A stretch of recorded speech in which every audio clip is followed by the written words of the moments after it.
So again, here you go. The rest of the interview with Anna Warren, owner, Illusive Comics and Games in Santa Clara, California, getting you ready for a free comic book day and some other surprises. Here you go. So when you became owner of the store, and regular customers as well as new customers started walking in, the comic book industry and readers they're not known as girls coming in all the time. It's well, you know the stereotype out there. Oh yeah. When they came in, did they say, "Wait a minute, the girl's owning my store"? I still have that. I just got a new review on Yelp the other day, and it could be partially because I'm not here all day long. I'm a stay-at-home mom half the day with my toddler, where I'm working fiercely on my computer while mommying, and we got a 5-star review, and someone said, "I don't know the name of the owner, but he's great." And I always reply to my reviews, "Thank you very much," and I signed my name. Oh, so subtly, Anna. Oh, by the way. But, you know, I don't mind. A lot of my customers will think that Perry or Steve are my husband, and my husband doesn't work here at all. You know, he games here, and he'll give me advice and his opinion, which I treasure. But it's a woman-run business with 3 amazing employees and 2 indentured servants, our slaves, our new slaves, and that's how it is. It's I think that they're startled that a woman owns the business, but once they've had a chance to look around, they always say, "But it is different." Okay, now I get why it's different. It's because it's a woman that owns it. It's not a cave-like place, and it's not hidden, and it's not dirty, and it's not cluttered. And there are plenty of other comic book stores out there owned by men that are similar, but the majority aren't. And when I bought the store, one of the first things I did was tear down the extraneous posters, repaint the walls a bright white, try and do everything I could to get light in to make it family-friendly, female-friendly, kid-friendly. So you wouldn't walk in and feel it was a man zone, it was a no-girls place. Also, I worked very hard to make it gay-friendly because, you know, we're in the Bay Area. This is a place where people of every lifestyle should feel comfortable because of the liberal style of the Bay Area. And so I want anyone to come in. In fact, when I have couples walk in, I usually go talk to the wife or the girlfriend just to make sure, even if they think they don't read comics, I'll say, have you tried Fables? Have you tried, you know, some of the classic titles that I think aren't just comics, but just excellent storytelling as well. And it makes them feel comfortable, especially when the moms come in with teenagers. I think they appreciate the attention that they never thought they were going to any kind of comic book store. They come in with their 2 teenage boys who are 16, 17. They just think, "Oh, I was the ride," and they sit down at the table and they're like, "That's okay, honey. I'll just sit here and just look around." I'm like, No. I'm going to bring you some stuff to read, so you see this isn't an alien foreign place. This is a place where you too can enjoy yourself and feel comfortable. And if not, then, you know, rest on the couch and chill out. But we really try and make women feel comfortable because I want them to realize this is a women-owned business. I am absolutely going to treat the women far more special than they would in another comic book store. Yeah, we've noticed this on our show. In fact, when we have open hours and we just talk to the listeners, the fangirl, the geek girl, if you will, they are getting a stronger presence out there. They're calling more, they're creating more, they're owning stores more, they're behind everything now. It's not just the guys' world anymore. It's a great thing. But it's still a huge minority. We're about 4% of the U.S. retailers are women. And I pride myself in knowing as many of them as I can because they are amazing women. But we are still, I mean, definitely when you go to a convention, there is at least 50% women now, and the girls do feel comfortable and they don't have to feel like it's skeezy guys there and it's, you know, geek prom just for guys. Which again is why on the show we're getting behind the Geek Girl Con that's happening later this year in Seattle. Oh, that's great. Yeah. Oh, that's wonderful. Hi, Jen. Hi, Carrie. But I do see a definite minority of my shoppers being female. And I treasure every single one of them. And I encourage them to bring their girlfriends. You know, don't just make it a guys come on the lunch break kind of a thing. Bring your girls from work too. And, and try and encourage that. I'm very proud of that. We have female gamers, and they aren't the kind who you see stereotype on television who no one would talk to. They're all in relationships, married, and they're gorgeous, intelligent women who I think outside the shop no one would really assume, hey, you're a regular Magic player. You know, you take guys down regularly in playing Magic and World of Warcraft, and I think that's amazing. Break those stereotypes. Yeah, like I said, that is what we're finding. We can't see them obviously on the radio. But we are getting a lot more calls from fangirls and geek girls, and it's a great thing. Yeah. And going on that, May 7th, Free Comic Book Day, the 10th year this year. We're going to be, as you guys know already, with Joe Field. He talked about that ad nauseum now, and here we go again. Yeah. But here at Illusive, what's going to happen here for Free Comic Book Day? Are really excited. We got James Robinson to agree to come sign. I'm so excited. He has a gigantic following at the shop for his work in Starman and JLA Cry for Justice. I've been trying to get him for 2 years, and the last time he was going to come sign, I accidentally had my son 2.5 months early, so that sort of ruined everything. But 2 years later, he's back on the bus. So we have James Robinson from 2 to 5 on Free Comic Book Day, and we've got Stormtroopers from the 501st coming, and hopefully a couple Jedi as well. We're having a huge store sale. Hopefully some superheroes too. Oh yeah, we're having a costume contest, so I'm expecting a lot of superheroes and some evil villains. I always encourage that. And I partnered up with Slave Labor Graphics here in San Jose. Got a ton of games and books from them for free that I'm going to be handing out.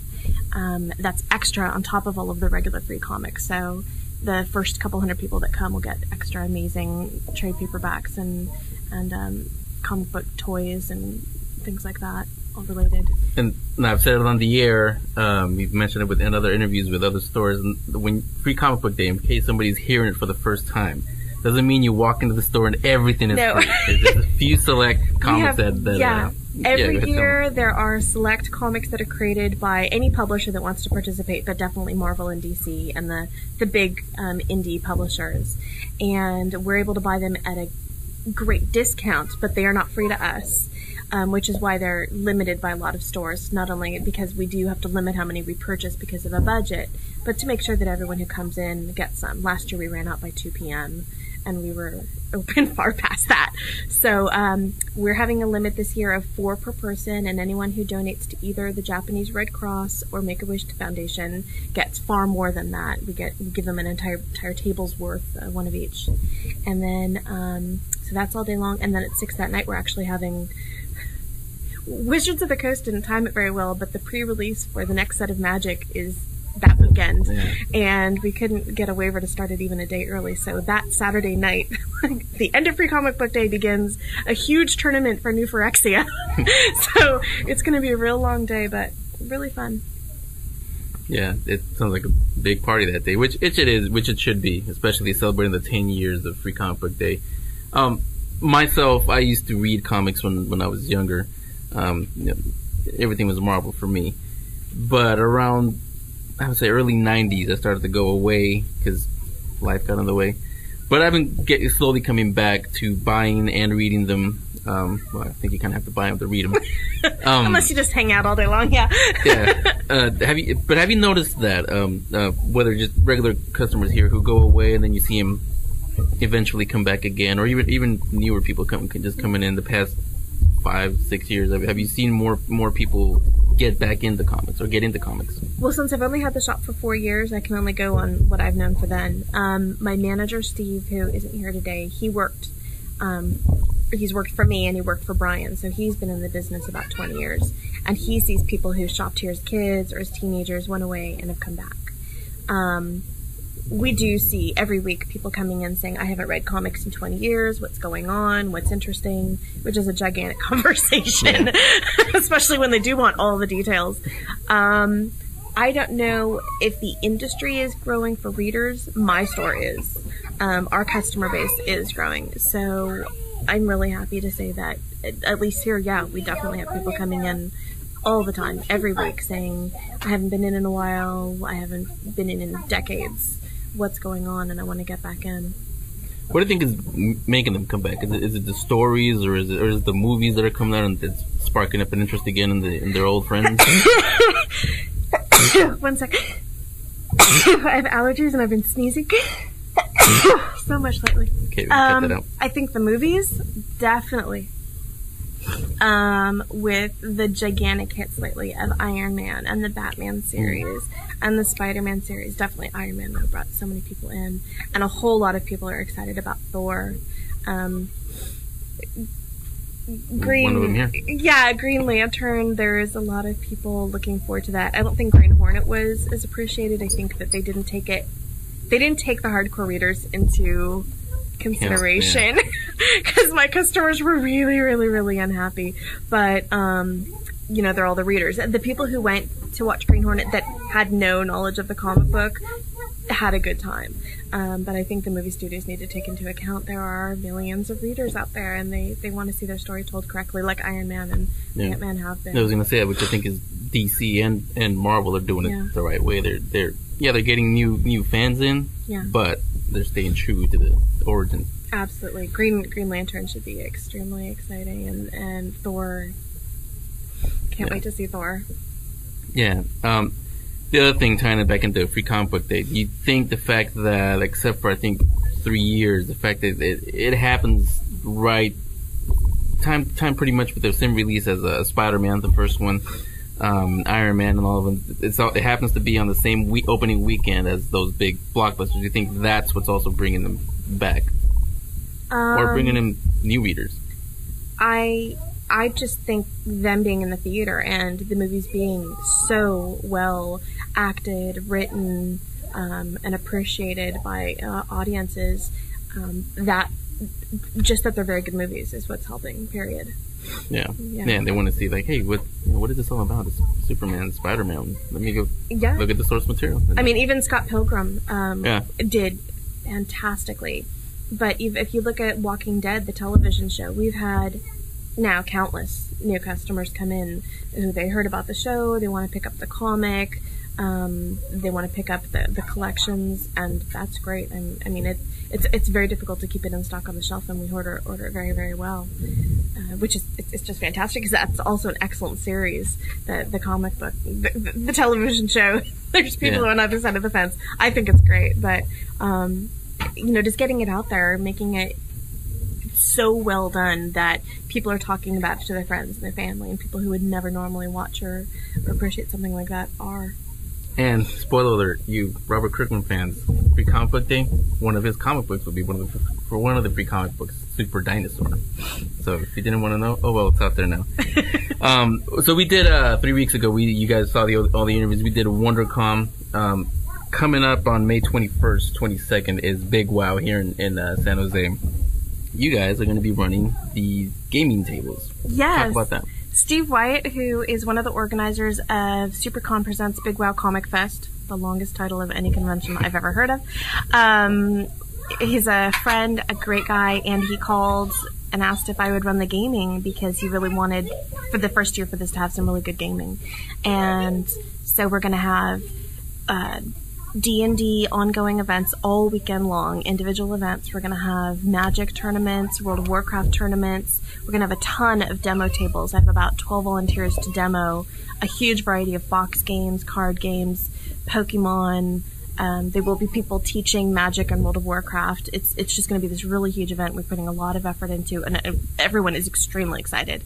And then we'll have a whole store, a mini gaming store there for people to pick up what they're seeing, and hopefully bring a lot more gamers from the area into the local stores, not just here, but the other local stores. I'm just happy to build the community. To play at the games, do you have to pre-register, or can anybody just walk up and We're just going to let people walk up. It's a small enough convention. I don't want to put any barriers in the way of people playing. If it was WonderCon, I'd say, pre-register. But, this is a 6,000 person convention. I just want people to be able to come and play. So anytime we have 8 people come in for Magic or WoW, we're going to start a new tournament. Okay. And again, that's happening May 21st, 22nd at the San Jose Convention Center. You can get all the information on their website, bigwowcomicfest.com, or go to ours. It'll be all on there. Or our site. Yeah, and again, all the links will be up on geekspeakradioshow.com. Make it all easy for you. Yep. So there you go. Again, Anna Warren, owner Illusive Comics and Games, 2725 El Camino in Santa Clara. Website, illusivecomics.com, or on ours, like I said, just to make it easy for you guys. Anna, thanks a lot for spending a few minutes with us. Absolutely, my pleasure. And we'll see you on Free Comic Book Day. Thank you. Thank you.